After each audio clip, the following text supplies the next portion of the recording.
Jaishankar sir भी हमारे साथ जुड़े हुए हैं वरिष्ठ पत्रकार के तौर पर। जयशंकर सर, क्या आपको लगता है कि आतिशी को और कोई अतिरिक्त प्रभार दिया जाएगा या सिर्फ मुख्यमंत्री की कुर्सी पर ही वो बैठेंगी? नहीं सुरभि, मुझे लगता है कि वो मंत्रालय रखेंगी अपने पास। अरविंद केजरीवाल ने अपने पास कोई मंत्रालय नहीं रखा था, लेकिन मुझे लगता ऐसा है कि आतिशी अपने पास कुछ महत्वपूर्ण मंत्रालय रखेंगी और मंत्रिमंडल का रिसफल भी होगा, पुनर्गठन भी होगा, कुछ नए चेहरे भी आएंगे। हो सकता है कि कोई एक और दलित चेहरा आए, हो सकता है एक उप मुख्यमंत्री भी बनाएं वो।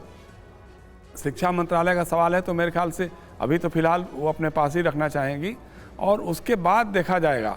देखिए, असल बात जो मैं बार बार जिस पर मैं एम्फेसिस करना चाहता हूँ कि उपराज्यपाल का और केंद्र सरकार का रवैया क्या होगा, क्योंकि एक तो नैतिक बल मिल गया है आम आदमी पार्टी को, बेदाग चेहरा है आतिशी का, आतिशी के नाम पे वो उस ढंग से नहीं कर पाएंगे। अगर उस पर भी अड़ंगा लगाते हैं उपराज्यपाल विनय सक्सेना जी, तो दिल्ली की जनता समझ जाएगी कि ये सब इन लोगों का मिला जुला खेल है और ये आम आदमी पार्टी की सरकार को चलने नहीं देना चाहते हैं। तो जो रुकी हुई परियोजनाएं हैं, जो उनके जो प्रस्ताव आएंगे, तो उस पर ठीक है। जितेंद्र भाटी देखिए हाथ हिला रहे हैं। जितेंद्र, एक सेकंड समीर, एक सेकंड बस।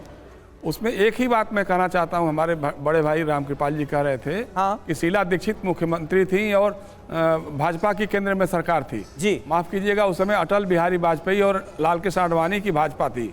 आज नरेंद्र मोदी और अमित शाह जी की भाजपा है, जो राजनीतिक विरोधियों के प्रति कोई सहिष्णुता नहीं रखते हैं, उनको तंग तबाह करने की कोशिश में लगे रहते हैं।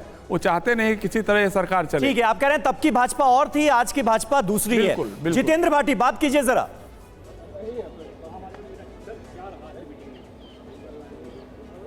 देखिए, मदन लाल मेरे साथ हैं और ये पहले विधायक हैं जो सबसे पहले पहुंचे थे, मतलब मीटिंग से काफ़ी देर पहले पहुंच गए थे। आप तो पहले ही काफ़ी अंदर पहुंच गए थे, क्या कुछ बातचीत हुई अंदर? देखिए, सीएम साहब ने बेल होने के बाद ये फैसला कर लिया था कि वो सीएम पद से इस्तीफा देंगे, क्योंकि वो चाहते थे कि जनता की अदालत में जाएं और फैसला जनता से कराएं। उनके केस का फैसला भी बहुत दिनों में होना है, लिहाजा उन्होंने फैसला कर लिया था कि वो सीएम नहीं रहेंगे। इसी श्रृंखला में आज यहाँ विधायक दल की मीटिंग हुई थी, सारे विधायक मौजूद थे और तभी सीएम साहब ने आतिशी जी का नाम प्रपोज किया। सबने ध्वनि मत से, एक मत से उनके नाम को, केवल एक ही नाम लिया गया या एक दो नाम? एक ही नाम। जब आप यहाँ से अंदर जा रहे थे, मैं आपसे पूछ भी रहा था, तो आपके जहन में था कि आतिशी मुख्यमंत्री बनेंगे? देखिए, हमें लगता था कि वो इस सारे के सारे, चूंकि उनके पास सबसे ज़्यादा विभाग हैं, 14 विभाग। चीफ मिनिस्टर साहब ने पहले ही उनको बहुत बड़ी बड़ी जिम्मेवारियां दे रखी थी, तो कहीं ना कहीं लगता था कि इतनी जिम्मेवारियों को निभा रही एक महिला खासकर, तो उनको नाम प्रपोज कर सकते हैं।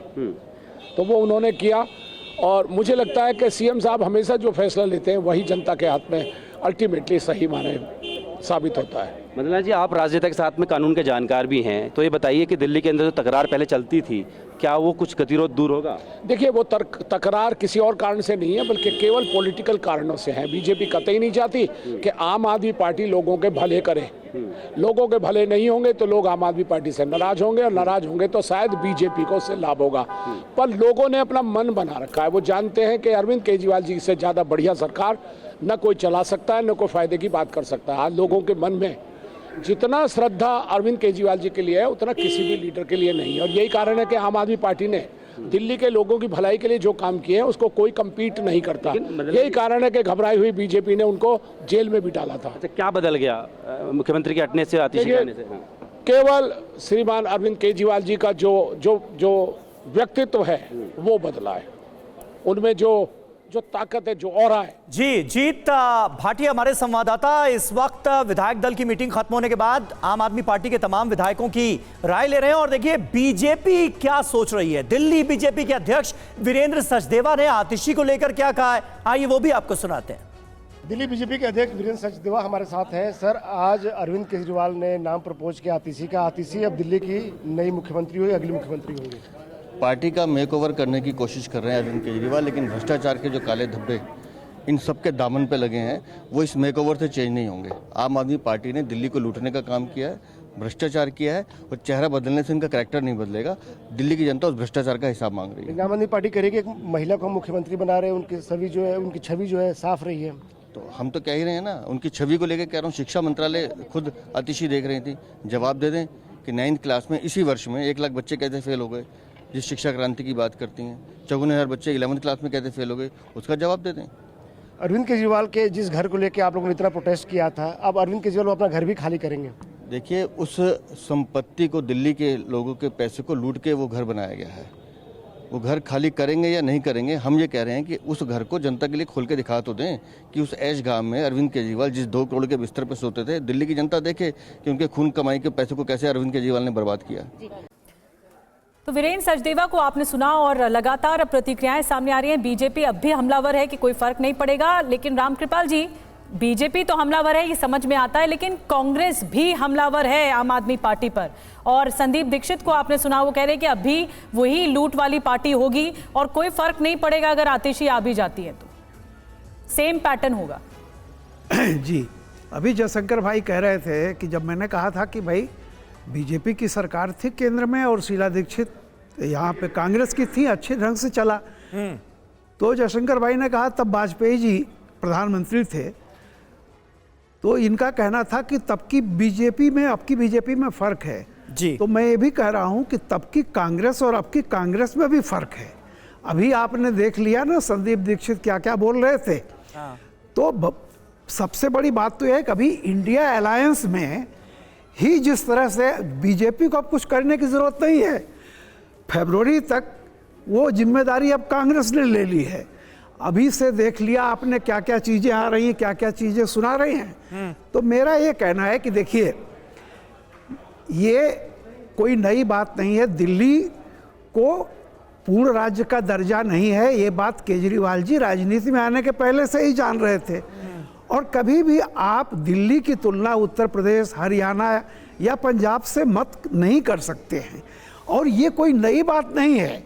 तो सवाल इस बात का, लेकिन ये दिल्ली का पैटर्न, जो सियासी पैटर्न है, ये क्या बताता क्या है? देखिए, आप देखिए, दिल्ली वाले जब केंद्र की सरकार चुनने की बारी आती है तो वो प्रधानमंत्री नरेंद्र मोदी में अपना भरोसा जताते हैं, लेकिन दिल्ली विधानसभा चुनाव में बार बार आम आदमी पार्टी और अरविंद केजरीवाल पर भरोसा कायम नजर आता है। तो इसलिए कांग्रेस खुलकर कह रही है कि भाई केंद्र का चुनाव का जहां तक सवाल है, लोकसभा चुनावों का जो सवाल है, उसमें हमें मोदी को हर हाल में रोकना है, इसलिए अरविंद केजरीवाल को हमें साथ में लेना है। लेकिन दिल्ली में टक्कर जो होगी वो कांग्रेस और आम आदमी पार्टी में होगी। इसे आप कैसे देखते हैं? ये पैटर्न क्या है? मैं इसीलिए कह रहा हूं, देखिए ये पैटर्न कोई नया नहीं है। हाँ। कि लोकसभा के लिए अलग, विधानसभा के लिए अलग। इसमें क्या होता है, जैसे मैं कर्नाटक की बात कर रहा हूं, राजीव गांधी जब 400 सीट पाए थे 84 में, 85 में 90 दिन के भीतर कर्नाटक में चुनाव हुआ। जिस जनता ने राजीव गांधी को सारी सीटें सौंप दी थी कर्नाटक की, उसी जनता ने अपने राज्य के लिए रामकृष्ण हेगड़े को, तब जनता पार्टी थी, चुना। और ऐसे ही दिल्ली में हुआ, देखिए 7 सीटें दे दिया बीजेपी को, लेकिन केजरीवाल को। लेकिन मैं कहता हूं कि देखिए, तब समीकरण कुछ अलग थे। जैसा मैंने कहा कि अभी जो इस समय दिखाई पड़ रहा है, बीजेपी को आप हारे या जीते दिल्ली से खारिज नहीं कर सकते। 7 लोकसभा की सीटें जीतने वाली बीजेपी अगले विधानसभा में खारिज नहीं हो जाएगी। वो तो लेकिन कांग्रेस भी मजबूती से आ रही है, जैसा कांग्रेस ने शुरू कर दिया। इसलिए मैंने कहा तो कांग्रेस कि ये त्रिकोणीय फाइट होने जा रही है। रामकृपाल जी, अगर आपने कांग्रेस का रिएक्शन सुना हो, वो साफ तौर पर मोह भंग हो गया है कांग्रेस का, ऐसा लग रहा है। जो संदीप दीक्षित ने तो कह दिया कि कुछ बदलाव नहीं होने वाला है। नहीं, संदीप दीक्षित जी ने ही नहीं, कल देखिए हुडा जी से जब पूछा गया वहां हरियाणा में, तो उन्होंने जैसे कहा कि इसमें कौन सी बात है, इस्तीफा देना था, दे दिया होगा, कौन सी बात है। तो पूरी कांग्रेस की बॉडी लैंग्वेज बदली हुई है।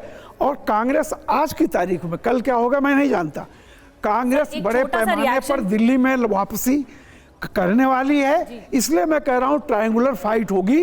इसलिए पिछली बार क्या हुआ था और क्या नहीं हुआ था, अभी तो ये विधानसभा चुनाव 2025 में होने हैं, उस तक का इंतजार करना होगा। लेकिन अभी जो ये व्यवस्था है, नई व्यवस्था, जयशंकर जी, आपको लगता है जैसे एलजी पर आरोप लगा रहे थे बार बार केजरीवाल की अड़ंगा डालते हैं हमारी सरकार में, क्या आतिशी के आने के बाद कुछ बदलाव होगा या फिर वैसे ही बदस्तूर जो तकरार है, रार है, वो जारी रहेगी? नहीं सुरभि, मैं बार बार यही बात कह रहा हूँ जो केजरीवाल भी कहते रहे हैं। ये बात मुनस्सर करेगा उपराज्यपाल और गृह मंत्रालय के ऊपर कि हमारा केंद्र सरकार का गृह मंत्रालय और उपराज्यपाल का रवैया क्या होता है। क्योंकि केजरीवाल के नाम पर चलो ठीक है, भ्रष्टाचार के आरोप हैं, सबका करके आप निकल जाते थे। अब आतिशी के साथ वो नहीं कर पाएंगे आप। आतिशी एक नया चेहरा है, साफ सुथरा चेहरा है, महिला है, तेज तर्रार है और कुशल प्रशासक के रूप में भी निखर करके आई हैं। तो उनकी अगर सिफारिशों को भी अगर उपराज्यपाल नकार देते हैं तो ये भारतीय जनता पार्टी के लिए भारी पड़ेगा। रामकृपाल जी एकदम सही कर रहे हैं जी। ये जो विधानसभा का चुनाव होगा इसमें त्रिकोणात्मक होगा। कांग्रेस, बीजेपी और आम आदमी पार्टी तीनों मेन प्लेयर रहेंगे। बिल्कुल, मुझे फरवरी 2025 में एक सेकंड सुन लो जी, आप। जल्दी से। इसमें मेन लूजर इस बार बीजेपी ही रहेगी, क्योंकि बीजेपी के सारे दांव फेल होते हुए ठीक है, एक आपके बार हिसाब से बीजेपी को इसका नुकसान होगा, लेकिन त्रिकोणीय मुकाबला होगा फरवरी 2025 में। दिल्ली की लड़ाई दिलचस्प होगी। आतिशी को मुख्यमंत्री बनाया जा रहा है, तीसरी महिला मुख्यमंत्री दिल्ली को मिलने जा रही है।